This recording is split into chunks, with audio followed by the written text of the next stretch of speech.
বন্ধুরা দেখো, আমার পার্সেল দিতে হবে ওইখানে, পার্সেলটা দিতে হবে ওইখানে। এতটা আমাকে পুরো হেঁটে যেতে হবে ব্যাগ রেখে। তো কাস্টমারকে অনেকবার ফোন করার পর, কাস্টমারকে তাও 5 থেকে 10 বার ফোন করেছি।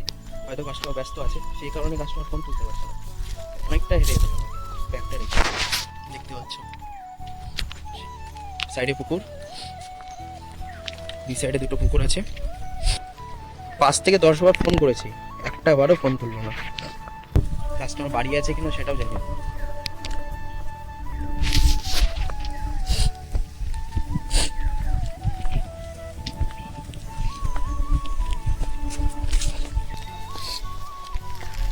বলছি বিশাখার বাড়ি কি এটা?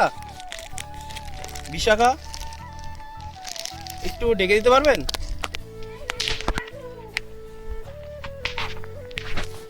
কতবার ফোন করলাম ওনাকে। তুই কোথায় ব্যাগ রেখে?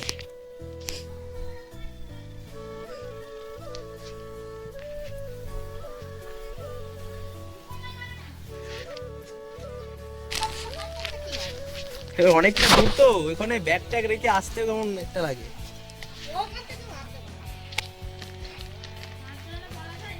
হ্যাঁ, এই তো কথা। কাস্টমার আসছে, দেখা যাক পার্সেল নাই কিনা। না বন্ধুরা, আশাটা সার্থক হলো, অনেকটা দূর থেকে আসলাম,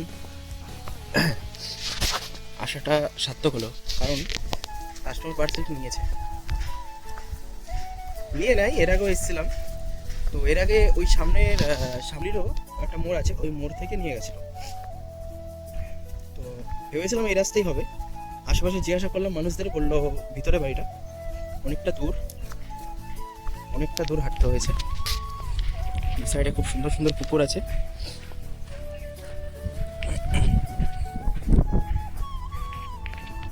সুন্দর ওয়েদার, কিন্তু এখানে গাছপালা রয়েছে। তো কত কি করতে হবে আর, কাস্টমার ফোন না করলে যে কি হয় আমাদের, সেটা আমরাই জানি। অনেকটা অসুবিধার মধ্যে করতে হয়। চলে আসলাম, এই ব্যাগটা রেখে গেছি অনেকটা রিক্সে। কেউ যদি একটা পার্সেল নিয়ে নেয় খুব বিপদে পড়তে হতো। কিন্তু আমি ওখান থেকে নজর রেখেছি অবশ্য, ওই পার থেকে আমি জুম করে করে দেখেছি যে কেউ নিচ্ছে বা হাত দিচ্ছে কিনা ব্যাগের আশেপাশে।